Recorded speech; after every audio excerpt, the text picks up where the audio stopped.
Hello दोस्तों, मेरा नाम है आदित्य पाठक और आज के इस वीडियो में हम लोग जानने वाले हैं कि हम अपने कम्युनिकेशन स्किल्स को कैसे इंप्रूव कर सकते हैं।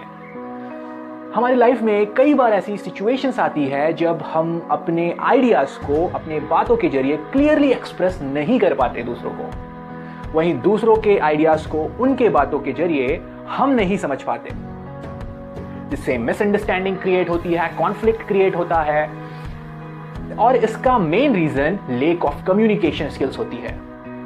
जितने भी वर्ल्ड क्लास लीडर्स हैं they are also very good communicators and इसी के कारण वे अपने आइडियाज को ऑर्गेनाइज्ड मैनर में दूसरों को एक्सप्रेस कर पाते हैं एंड दूसरों के आइडियाज को उनके बातों के जरिए समझ पाते हैं। तो चलिए जानते हैं कि हम अपने कम्युनिकेशन स्किल्स को कैसे इंप्रूव कर सकते हैं। बट उसके पहले मैं आपको बता दूं, कुछ मिसकंसेप्शंस हैं सोसाइटी में इस कम्युनिकेशन स्किल्स से रिलेटेड। जैसे कुछ लोग सोचते हैं कि कम्युनिकेशन स्किल सीखने के लिए उन्हें इंग्लिश भाषा सीखने की जरूरत है, जो कि सरासर गलत है। Because communication is an art जिसे हम प्रैक्टिस के जरिए अपने मदर टंग में भी सीख सकते हैं।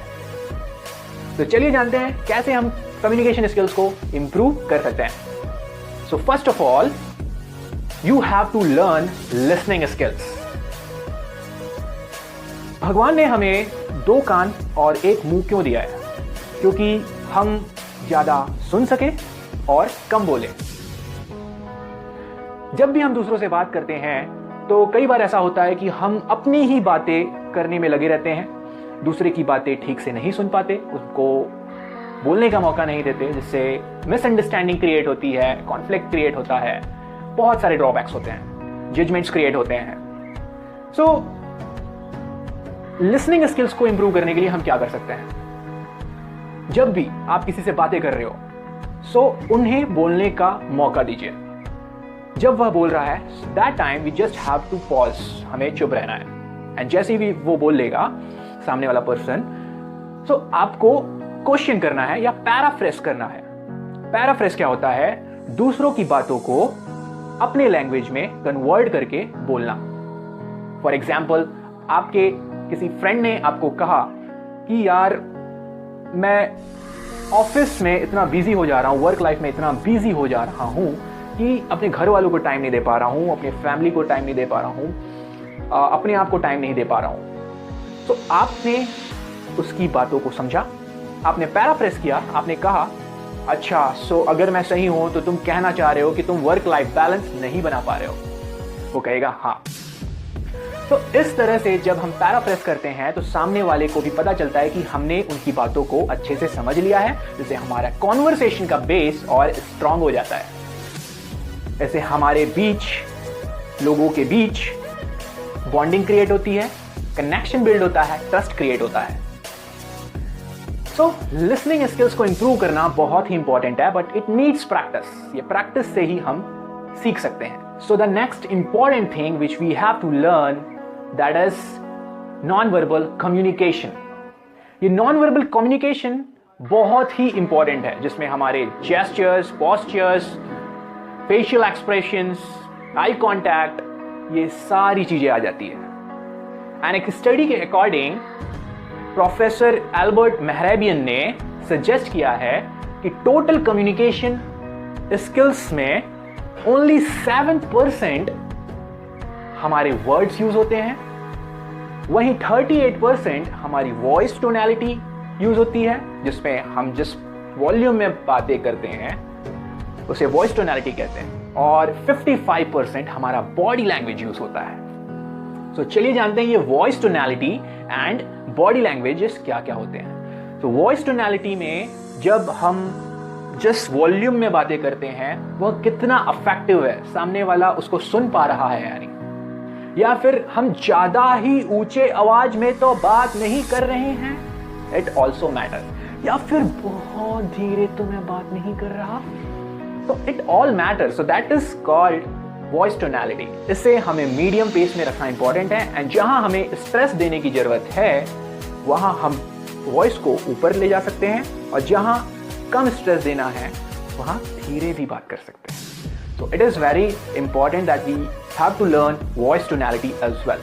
Also we can learn body languages. Body languages is very important because ये 55% होता है एक कम्युनिकेशन स्किल्स में.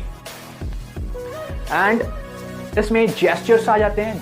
जेस्चर्स में आप कैसे अपने हैंड्स के मूवमेंट्स करते हो, कैसे अपने हेड्स के मूवमेंट्स करते हो, ये सारी चीज़ें आ जाती हैं. वहीं पोस्चर्स में आप किस तरह से खड़े होते हो, किस तरह से चलते हो, किस तरह से बैठते हो, ये सारी चीज़ें आपको दूसरे इंसान को मैसेज कॉन्वे करती है.